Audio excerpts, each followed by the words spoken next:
Di sudut kota ini, aku duduk sendiri dengan buku terbuka, tapi hatiku tertinggal di halaman lain. Namaku Putri, anak Sabang, tapi hari ini ombak tidak memanggilku. Ibu pernah bilang, kalau jauh jangan lupa pulang. Tapi bagaimana caranya pulang kalau kaki tak bisa berjalan? Maka aku menulis biar huruf-huruf ini jadi jembatan untuk pulang yang tertunda.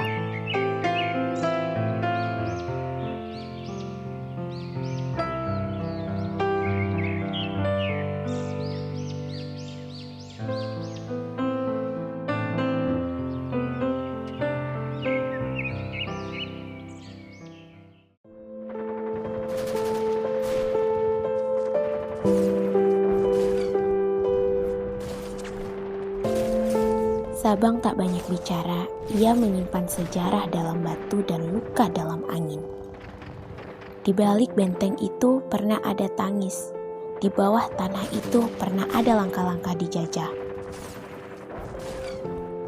Kami tak punya banyak foto, tapi ingatan kami penuh warna dan itu cukup untuk merindukan tanah sendiri.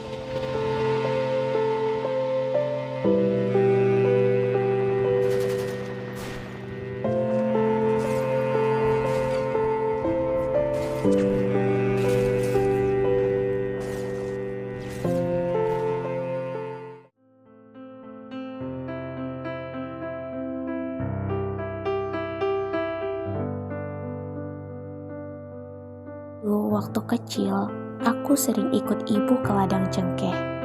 Tangan kecilku tak banyak membantu, tapi aku selalu mengamati, merekam setiap gerakan, setiap cerita yang tak pernah dituliskan.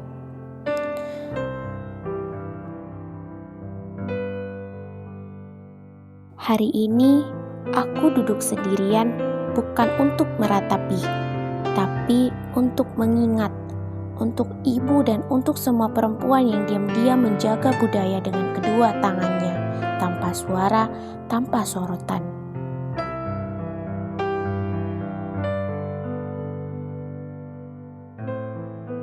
Aku tahu aku cuma satu orang, tapi mungkin satu kalimat cukup untuk menjaga satu kenangan tetap hidup, dan untukku itu sudah cukup.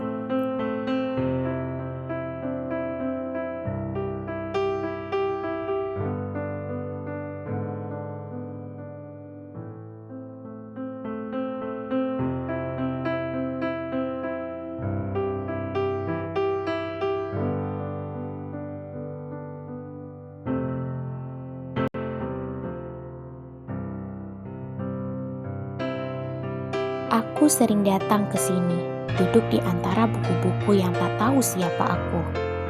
Tapi setiap lembaran yang kubaca serasa memeluk masa kecilku.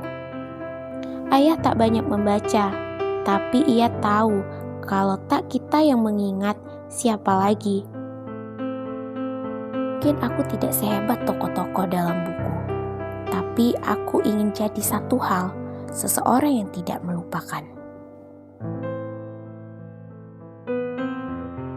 Ada surat yang tak pernah sampai, tapi bukan berarti ia tak ditulis dengan sungguh-sungguh.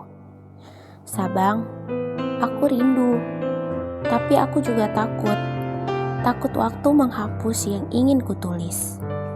Karena itu, hari ini aku rekam suaraku, aku bacakan kembali sejarah yang kita wariskan, bukan untuk dikenang, tapi untuk dihidupkan kembali.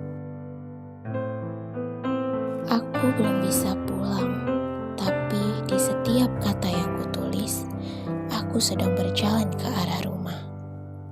Literasi adalah bentuk